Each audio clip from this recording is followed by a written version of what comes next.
1999 में एक 14 साल की लड़की हांगकांग के पुलिस स्टेशन में आती है। वो बहुत ज़्यादा डरी हुई और घबराई हुई होती है। वो आके पुलिस को बताती है कि एक आत्मा है जो उसका पीछा कर रही है। उस आत्मा को इलेक्ट्रिक वायर से बांधकर 30 दिन तक टॉर्चर किया गया था और इस टॉर्चर और मर्डर के पीछे इस 14 साल की लड़की का भी हाथ था। इन्वेस्टिगेशन के बाद में पुलिस को एक ओवरसाइज हेलो किटी डॉल मिलती है। उसके अंदर औरत का कटा हुआ सर मिलता है जिसकी आत्मा उस लड़की को डरा रही थी। Today we talk about famous Hong Kong Hello Kitty murder case. इस केस की विक्टिम है फैन मैनी। फैन के माँ बाप ने उसे बचपन में ही छोड़ दिया था जिसके कारण इसका पूरा बचपन ऑर्फनेज में गुजरा। ऑर्फनेज में आपको पता है परवरिश उतनी अच्छी नहीं हो पाती है, लेकिन जब वो 16 साल की हुई तो ऑर्फनेज वालों ने उसे निकाल दिया क्योंकि रूल होता है कि 16-17 साल के बच्चों को ही ऑर्फनेज में रखते हैं और उनको लगता है कि उसके बाद में वो बड़े हो जाते हैं, वो खुद कमा के खा सकते हैं, इसलिए उसको वहाँ से निकाल दिया गया था। लेकिन अब फैन के पास जाने के लिए ना तो कोई जगह थी ना उसका कोई रिलेटिव था और ऑर्फनेज में रहने के कारण उसको इतनी एजुकेशन भी नहीं मिली थी और ना उसके पास ऐसी कोई स्किल्स थी कि उसको जॉब मिल पाए। तो सर्वाइव करने के लिए उससे जो बन पड़ा उसने वो सब कुछ किया और इसी के चलते हुए उसने ड्रग्स लेना शुरू कर दिए and eventually she become street prostitute. Fan की लाइफ ऐसे ही चल रही थी, लेकिन 1996 में फैन एक नाइट क्लब में एज ए डांसर काम करती थी। वहीं उसकी मुलाकात एक आदमी से हुई जिससे वो बहुत ज़्यादा कनेक्ट हो गई और उन लोगों ने शादी भी कर ली और उनको एक बच्चा भी हो गया था। उनकी लाइफ एकदम सही चल रही थी, वो बहुत ज़्यादा खुश थी अपनी लाइफ में। लेकिन जो उसका हस्बैंड था वो भी ड्रग्स लेता था। इसी के चलते उनकी झगड़े होने लगे और उनके पड़ोसी भी कहने लगे थे उनके घर से हमेशा लड़ने झगड़ने की और बच्चे की रोने की आवाज़ें आती हैं। तो फैन ने अपने बेटे के लिए अपनी लाइफ को ट्रैक पे लाना चाहा और उसने क्लब होस्टेस के रूप में जॉब करी और वो ड्रग्स पे भी कंट्रोल कर रही थी।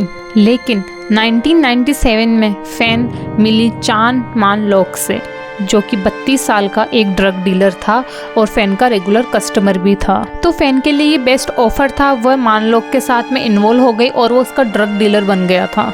फैन नाइट क्लब और प्रोस्टिट्यूशन से इतना नहीं कमा पा रही थी, उसकी इच्छाएं पूरी नहीं हो रही थी, जिसकी वजह से उसने ऐसा काम किया कि उसे अपनी जान गंवानी पड़ी। एक दिन उनके सेशन के बाद में फैन ने मानलोक का वॉलेट चुरा लिया जिसके अंदर $4000 थे।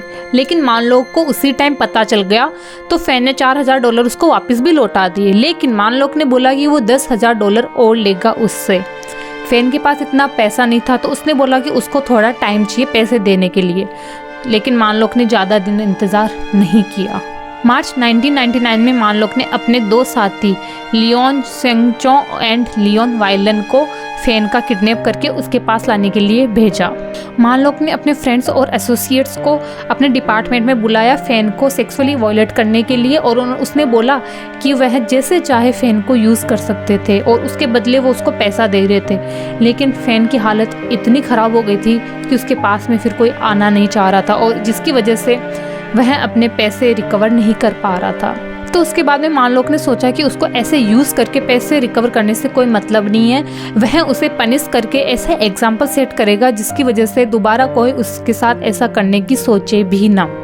मानलोक और उसके साथी फैन को 3rd फ्लोर अपार्टमेंट पर ले गए और उसे वहाँ पे इलेक्ट्रिक वायर से बांध दिया और उसे बहुत ज़्यादा मारा और 1 हफ्ते तक उन लोगों ने उसे मारा। एक 13 साल की लड़की जो कि मानलोक की गर्लफ्रेंड थी, वह उससे काफ़ी बड़ा था उम्र में, तो वो वहाँ पे उसको विजिट करने आती और फैन को टॉर्चर करने में भी पार्ट लेती। उसने मानलोक को एक दिन फैन के सर पर इतनी बार मारते देखा, उसने भी उसके साथ में उसको ज्वाइन कर लिया। वो लोग रोज रोज नए तरीके ढूंढते फैन को टॉर्चर करने के लिए। उन लोगों ने प्लास्टिक और कैंडल वैक्स से पिघलाकर उसकी स्किन को बर्न किया। दे रैप्ड हर और उसकी बॉडी इतनी कमज़ोर हो गई थी वो चल भी नहीं पाती थी क्योंकि उन लोगों ने उसके पैर भी जला दिए थे।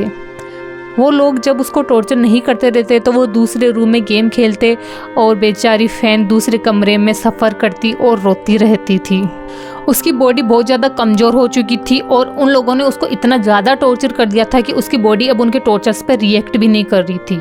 तो उन लोगों ने एक नया तरीका ढूंढा उसे टॉर्चर करने का। आप लोग सुन भी नहीं पाओगे कि उन लोगों ने क्या किया। उसके जो घाव थे उस पर उन लोगों ने मसाले रगड़े। उन हार्टलेस लोगों ने उसके हाथ बांध के उसे उल्टा लटकाया और एक पंचिंग बैग की तरह उसका यूज़ किया। और वो जब उसको यूज़ नहीं भी कर रहे थे ना, तब भी उस लोगों ने उसको रात भर तक लटका के छोड़ दिया था। अप्रैल 15, 1999 में मानलोक और उसके ग्रुप के लोग बाहर खाना खाने गए और फैन को बाथ टब में ही छोड़ के चले गए। लेकिन जब वो लोग वापस आए तो उन लोगों ने देखा कि फैन मर चुकी थी। इतने दिनों के टॉर्चर के बाद में फैन की बॉडी ने उसका साथ छोड़ दिया था। लेकिन वो हैवान लोग यहाँ तक नहीं रुके। फैन के मरने के बाद में भी उन लोगों ने उसकी बॉडी को अकेला नहीं छोड़ा। अपने आप को बचाने के लिए उन लोगों ने फैन की बॉडी के टुकड़े टुकड़े कर दिए और किसी को पता नहीं लगे। उसके लिए उन लोगों ने उस जो बॉडी पार्ट्स थे उनको बॉईल किया, उसी बर्तन में बॉईल किया जिसमें उन लोगों ने बाद में खाना बनाकर खाया। How sick is it. जो उसके बॉडी पार्ट्स थे उन लोगों ने उसको गार्बेज के साथ फेंक दिया, लेकिन उसका सर उन लोगों ने रखा और एक over size hello kitty doll थी जिसके अंदर उन लोगों ने उसका सर सिल के रख दिया था। मई 1999 में जो डरी हुई लड़की पुलिस स्टेशन आती है और ये सब कुछ बताती है, वो और को ही नहीं, मान लो कि गर्लफ्रेंड ही थी। उसने बताया कि उसने टॉर्चर और मर्डर के बारे में सब कुछ इसलिए बताया क्योंकि फैन का जो गोस्ट था वो उसे कई हफ्तों से हॉन्ट कर रहा था।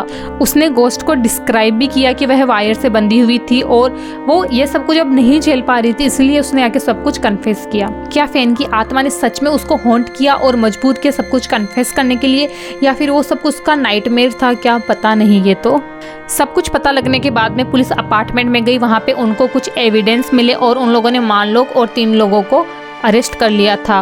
उस लड़की ने सब कुछ बताया और इम्पोर्टेंट सबूत भी दिए, इसलिए उसको छोड़ दिया।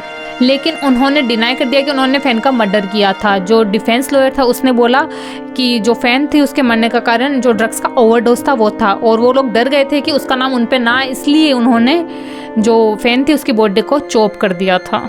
लेकिन फैन की बॉडी के इतने छोटे छोटे टुकड़े हो गए थे ना कि किसी को, डॉक्टर को, किसी को भी पता नहीं लग पा रहा था कि फैन की जो मौत हुई वो किस कारण हुई थी। उन तीनों पर मैनस्लॉट्स के चार्ज लगाए गए और उन तीनों को लाइफ सेंटेंस दी गई कि वो 20 साल के बाद ही पेरोल के लिए अप्लाई कर सकते थे। ये स्टोरी यही खत्म नहीं होती है। जहाँ पे मर्डर हुआ था उस बिल्डिंग में स्ट्रेंज एक्टिविटी होने लग गई थी। एक केस सामने आया जहाँ पे एक लड़की ने बताया कि वह 4th फ्लोर पर अपने दोस्त के साथ रहती थी और जब वह सो रही थी तो उसको फील हुआ कि कोई घोस्ट उसे टच कर रहा हो, और पास ही का जो अपार्टमेंट था उसमें से ना चीखने और रोने की आवाजें आती थी, जबकि वहाँ पे कोई रहता भी नहीं था। इस बिल्डिंग के 1st एंड 2nd फ्लोर पे सैलून था। वहाँ के एम्प्लॉइज ने बताया कि वो रात को सैलून को बंद करके जाते और जब सुबह आके खोलते तो कभी कभी उनको वहाँ पे हेलो किटी जो डॉल थी वह मिलती थी। और उन लोगों ने जब सीसीटीवी को चेक किया तब उन लोगों को सीसीटीवी में कुछ अजीब देखने को मिला। जो उस सैलून का ओनर था वो जब उसको लॉक करके जा रहा था तो उसके पीछे उन्होंने एक स्ट्रेंज जो छाया थी ना वो देखी थी। उस बिल्डिंग में इतनी स्ट्रेंज एक्टिविटी हुई कि वहाँ पे रहने वाले लोग डरने लगे और वहाँ पे उस बिल्डिंग को छोड़ के चले गए और वहाँ पे कोई भी नया आना नहीं चाहता था। और फाइनली 2012 में उस बिल्डिंग को गिरा दिया गया था। और जो ये 3 अपराधी थे उनमें से 2 तो छूट गए, लेकिन जो मेन मानलोक था वो अभी भी जेल के अंदर ही है। तो ये था आज का केस। आप लोगों ने देखा कैसे पैसों के लिए लोग अपनी दरिंदगी पे उतर आते हैं। उन लोगों ने कितनी बुरी तरीके से उसको टॉर्चर किया, मैं एक्सप्लेन भी नहीं कर पा रही उस पर तो क्या बीती होगी। तो ये केस यहीं पे ख़त्म होता है। मैं आप लोगों से मिलती हूँ नेक्स्ट वीडियो में।